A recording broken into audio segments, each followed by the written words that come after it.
You're listening to Adapt and Thrive, a survival guide for the modern marketer, with hosts Tom and Kate. Your survival guide begins now. Welcome back to Adapt and Thrive, a survival guide for the modern marketer. I am Kate Peters. I'm Tom Gallego.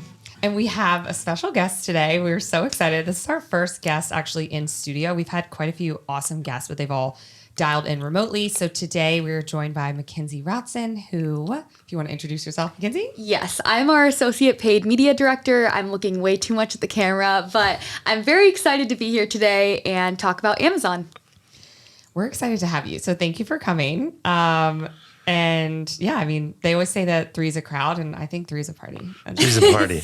Well, especially when it comes to Amazon advertising, right? Yeah, we're going to talk about Amazon today. And really great information and strategies that marketers will really want to know, because Amazon is a mysterious platform, is it not, Mackenzie? Sure is. Yeah.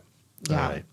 Amazon's a beast. I feel like if you're listening and you already know that Amazon's a beast, then you know. But if you don't, and you have a brand or business that you own or you're marketing for, and you don't have an Amazon strategy, this episode is basically going to tell you exactly what you should do for your Amazon strategy. So you can thank us later, and we're just going to dive right into it, I think.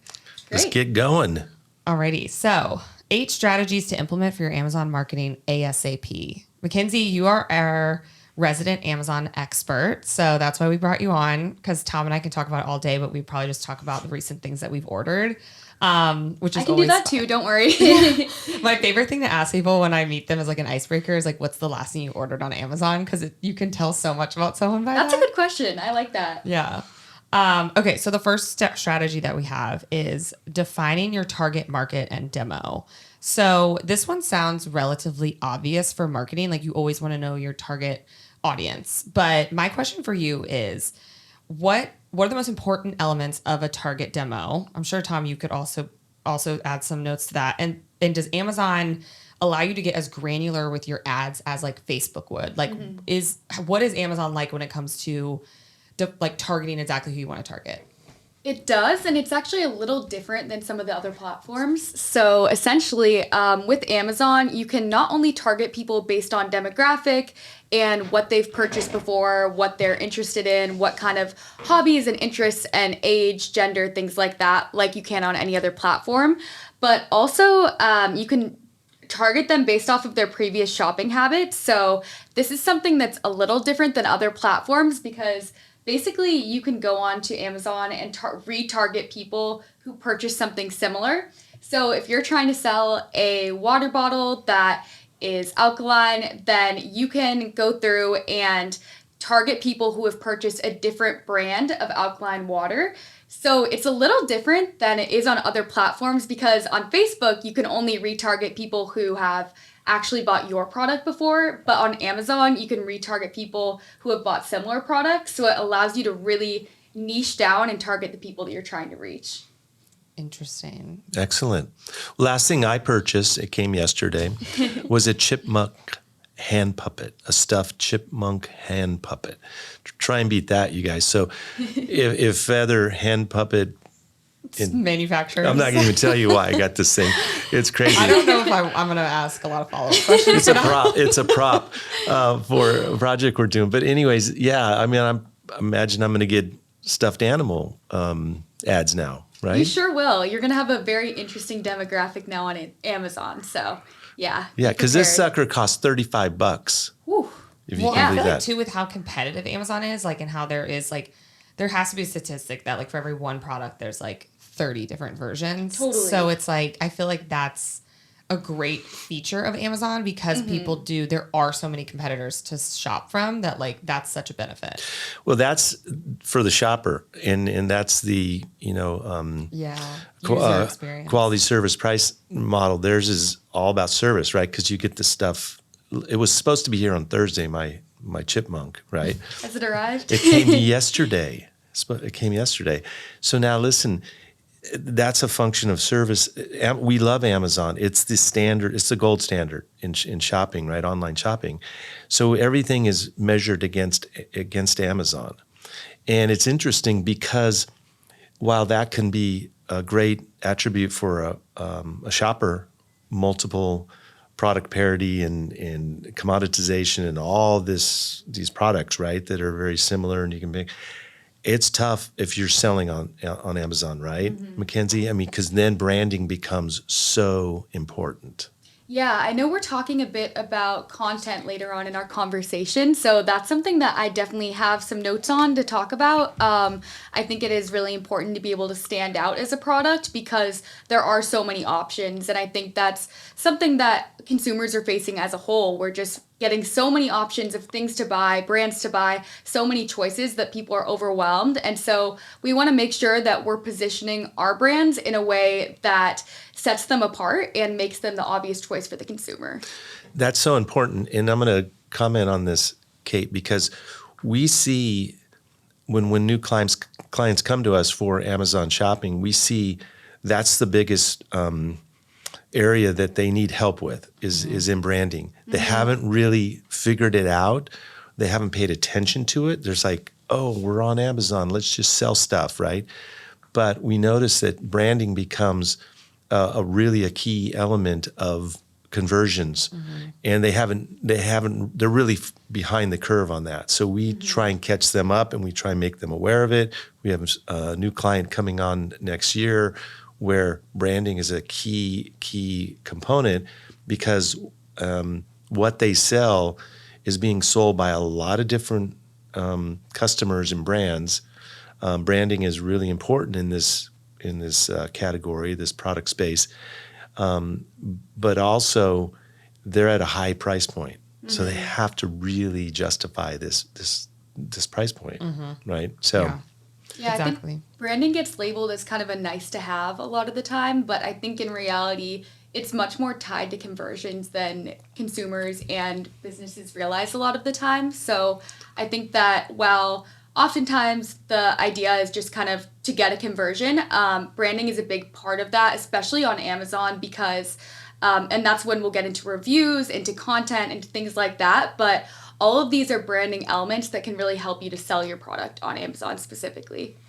Yeah. So cool. Okay, let's move on to the second strategy. So this one is all about SEO. So talk to us a little about SEO when it comes to your Amazon product pages, your Amazon storefront, what have you.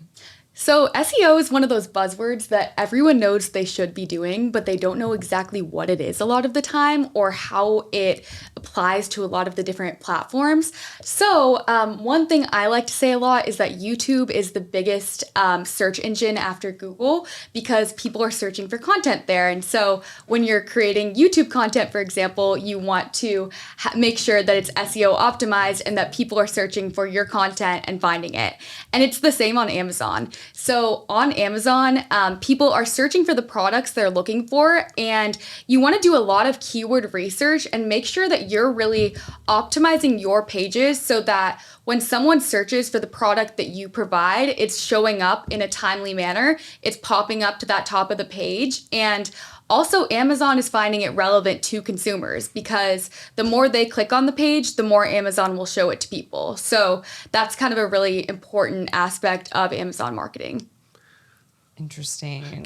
Yeah, I have a question. I'm just curious because the algorithms for Google are closely guarded, secret. It's top world secrets. It's Instagram is too. I spend so much of my day trying to just hack the Instagram algorithm. Yeah. It's just like I'm never going to do it. Yep. TikTok's the same way, right? Yes. Is Amazon the same way? Is it very secretive about how their algorithms are, SEO and, rank things? Sure is. Sadly, these platforms wouldn't be the platforms if they weren't really secretive and a little complicated. But the nice thing about Amazon is because it's so purchase-based, we are able to get a little more specific with keywords and kind of figure out what people are searching for, whereas on a lot of the other platforms, people are looking for more entertainment, content, things like that. So it's less specific to a buying pattern, whereas Amazon is very, very specific to just conversions for the most part. So we are able to narrow down a little bit. Cool. Love it. All right. Get on your SEO, peeps. Okay, number 3, and we talked about this a little bit earlier. Define your pricing strategy. So, like you mentioned, Tom, we have someone coming on in the new year that has a product that is very high quality, that is very much deserving of the price tag, but it is in a very saturated market. So, we're going to have to be very strategic about how we brand them to make sure they stand out. So, if you are new to Amazon, how would you do like a quick pricing audit? How would you make sure that you are priced right and that you're standing out from competitors? Yeah, I think doing a lot of competitor research and understanding where the average price is in the market is really important to kind of have that initial baseline. And then understanding if you are charging a bit more than your competitors, why? What is the value you're bringing? What is the difference that your product can bring that other products cannot? And really making sure you're stressing and emphasizing that on your page. So a lot of people will go on Amazon, compare a bunch of different products, and if you're not making it readily available and obvious why your product is better than others, they're going to choose the cheaper product. So it's just really important to add that up front as soon as you can. Yeah, I think that's important, and it's done through the descriptions. It's funny, the little thumbnail, images and videos, those should be high quality. If your price point is high, and probably fairly low quality or medium, at least, if your price point's low. Oftentimes I see really just not good content, images or videos for high priced products. Sadly, the chipmunk I ordered had a really, really high quality video, and it looked really great. Now it wasn't even packaged. It was in a plastic bag. And it was all smashed. Oh, Amazon. Yeah, it's Amazon, right? But so it didn't really meet the expectations of the price point because it was the higher quality. Bought it for a prop for a client project. So we're looking at quality there. But it's interesting. I think that that little step of the write-up, the description, as well as the images and video, if you've got that, as well as the packaging, it should reflect the price point. Agreed. And I think something we're going to get into later too is customer reviews, which I think are also a big indicator of quality. Oh, that's great. A perfect segue. What a lead-in. So strategy number 4 is to have a review strategy. Yep. So everyone thinks of reviews when they think of Amazon. Like that's where you go to find reviews, in my opinion. That's what I do. So what are some ways that people can leverage reviews? How do you collect them? How do you do so in a way that isn't against the rules? Because I know Amazon also has some like red tape that they set up with that. Yes. So that is a good segue. Basically, with reviews, that's also a good differentiator between a high quality and low quality product.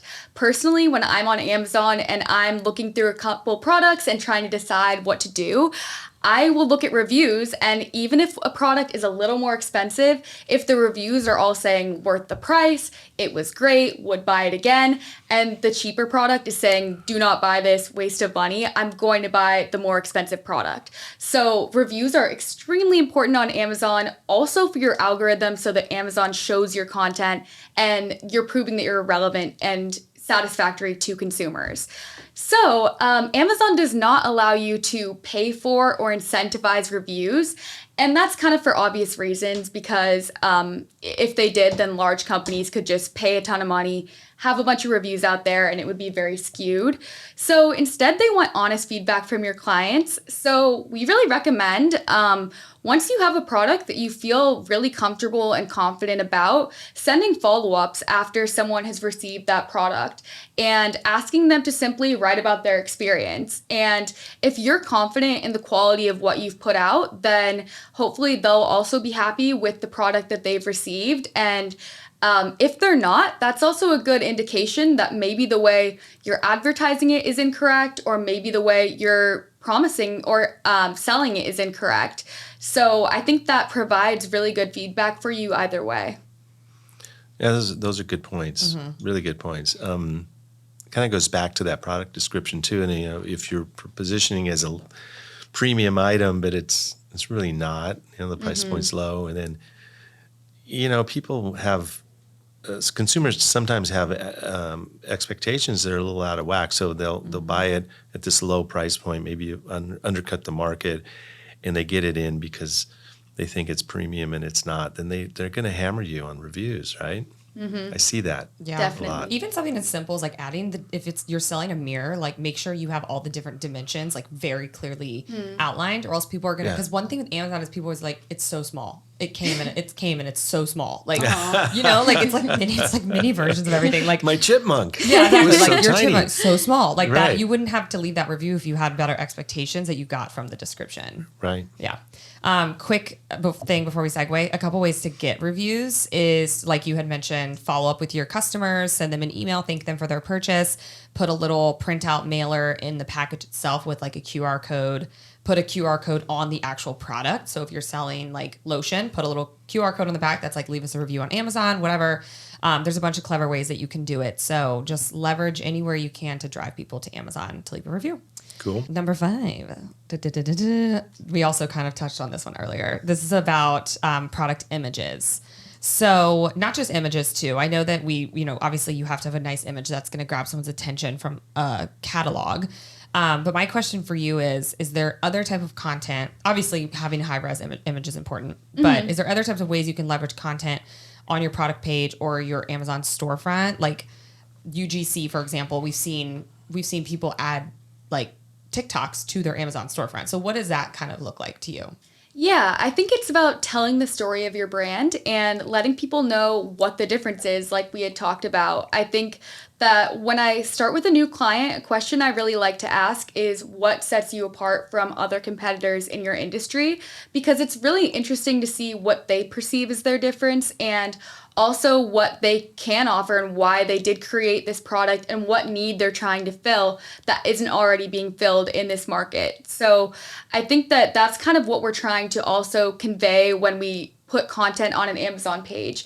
So we want to put content out there that really tells the story, why the brand was created, what benefit the brand can bring to you, why this product is different, why it's special, and any way that can kind of engage and make sense for your demographic and your product is really great. So whether that's videos, whether that's clever copy, whether that's adding in SEO keywords that really fit. It really just depends on the client, but I think that staying true to what you're actually selling and staying true to the mission of your brand and what you're trying to convey is really important. Yeah. Yeah, I mean, sum it up as positioning. Really, we've talked about that in multiple podcasts. In our last episode, actually. So It if you was- missed it, check out our last episode. Yeah, positioning is so important when you have a lot of competition in a space. Telling the consumer what's unique about your product is so important. And some brands haven't really figured that out, right? And or they haven't figured it out and found a way to articulate it. So it's one of the things we do really well as an agency is we position our clients. We have a brand positioning workshop we work with them on, and it can make a big difference in sorting out what I call commoditization or product parity. Making their product special. Yeah. We have a lot of clients that can tell us like what they sell and like who their target demo is. But if you're like, how does your product make people feel? And they're like, I don't know. I'm like, well, that's a Right. problem. Like you need to have that part of your story, and which is literally what falls into branding and brand positioning. So Yeah, cool. good stuff. All right. So now that we have our product pages and our storefronts optimized, we've got SEO, we've got photos, we've got reviews. How do we drive people to our products? And with tip number 6, with this Amazon advertising. So Yes. one of the biggest strategies is obviously set up ads in Amazon. So chat with us a little bit about that. What are some tips you have for marketers that are new to this? What kind of ads can you run in Amazon? I have no idea personally. Like I am I have no idea what it's like there. Yeah, It's no wild, worries. It's the Wild West. It kind of is, but there is some order to it, so I'll explain. So there are a couple different types of ads that you can run. The first is search. So that's probably what you're thinking of when you're thinking of an Amazon ad. So search is kind of what we talked about earlier with keywords, and usually that's going to be about 20% of your advertising budget is spent on search ads because the people who are searching for your product are likely to convert, but there is going to be a limited amount of people who are searching certain keywords. So you can't use your whole budget there because it will at some point just run out. So then we go into sponsored products, which are usually attributed to about 70% of your advertising budget. So sponsored products are when an individual product is spotlighted based off of targeting or keywords or history that a user has engaged with on the Amazon platform. So that's when we can target people who we have certain demographic qualities in, age, gender, location, things like that, and have the ads kind of pop up. And that's the most traditional example I can give of what ads look like on other platforms too. So it's most similar to maybe a Facebook ad where you target an audience and the display ad pops up. So and these then are like actual ads, like a Yeah. banner with its own creative, not like just the product in the catalog with like the featured banner. it's a featured it'll pop up a little earlier like on the sidebar when you're looking at your Amazon page. Those are the products that are just popping up on the Got side it. like you also might be interested in, and you're like, dang it, I am interested in that. Yeah. That's kind of the goal there. And then the final one is sponsored display. So that is usually retargeting, and that's kind of what we get into with the topic earlier we talked about, where with retargeting, you can retarget people who have bought from your brand before. So maybe someone who bought something that could be a subscription, but they only purchased it once. They'll be retargeted when it would make sense for them to buy another product. Or has bought something similar from a competitor and you want to get your brand up there instead. And it's interesting because usually that's only about 10% of the budget because, again, it's a limited field. But 61% of brands are actually using this strategy. So if you're not using this strategy, then other brands are going to pop up and steal away your customers. So you want to make sure you're definitely doing that. Good point. Love it. Mic drop. Well, I've Sold. sold, right. I've been I've migrated to those ads, and I bought products where I was intending to buy another one. So I've been kind of first hand kind of result of that. So it is a key strategy that I don't think a lot of folks are using out there. Yeah. Okay, so you're a sucker for an Amazon ad. Yeah. I'm a sucker for strategy number 7, which is Amazon affiliate marketing. So I ran some data, and Zippia recently reported that 53% of all Amazon sales come from affiliate marketing. So this is basically affiliates and influencers that have their own Amazon storefronts where they can link products, and then if they sell the products off those pages, they get a commission. And influencers make a killing for this. Like I know people that can make up to $5,000 to $10,000 a month in just Amazon affiliate money. And I personally have 2 influencers that I follow like religiously. And anytime I need something, I literally will go to their Amazon page and see what they've recently added. Mm-hmm. So if I need like a new workout outfit, if I need a gift idea for a friend, if I need new like lotion, or if I need a new home decor, like a vase, they just post everything in their life they buy on Amazon, and then I buy it. And Yep. they get a cut, and Amazon makes sales. Mm-hmm. So setting up an affiliate marketing strategy is incredibly important. I feel like this is probably the one that I would say is most important because this is the one I shop the most. But that is number 7. So Amazon affiliates. Over half the sales are a result of that. Yeah, I know. That's crazy. Incredible. Yeah. And it's kind of interesting because I think people almost like to buy from an affiliate because they want that influencer to get money back. Because sometimes you've been following Right. someone for years and you're Yeah. like, well, how are they making money? So when they post a link to something you want to buy, you're like, oh, let me get it from their Let me link support specifically. them. Yeah, right. Totally. All right, last one as we wrap up here is number 8, get your social media marketing up and running. So this one seems like a no-brainer, but I am curious, do people run paid ads on other social networks to direct people to Amazon? They sure do. And I have. And it is really interesting. With previous clients, I've done a lot of A/B testing between having someone go to a website where a product is being sold and then having someone go to Amazon links. And the Amazon links outweigh and win almost every single time. And the reason is because people trust the Amazon platform. So This is so, I got to jump in here. do it. Because it flies in the face of everything we normally communicate and teach, right? That because then you're sending them to the evil empire, if you want to call Amazon that, Or your affectionately, affectionately, and then most of the strategies we've talked about previously would mean that they maybe get stolen away by a competitor, right? So it is so interesting that you do that, but you said the key thing that I think the only thing that kind of squares with me a little bit is that Amazon's so trusted that, but gosh, it just bums me out really because I want that client, I want the brand that we represent to hold that sale, not direct them to Amazon, but you're saying a lot of brands are doing this and they're winning. It's true. It does bum me out as well. But I think that the reason why it works is you already have an account on Amazon. You don't have to enter in all of your information. If you have Prime, you're now getting free shipping. And it comes like tomorrow or 2 days. Totally. It comes faster. This is why Amazon is beating out everybody else. It just is so convenient. And I think convenience is really valued right now, especially with online shopping.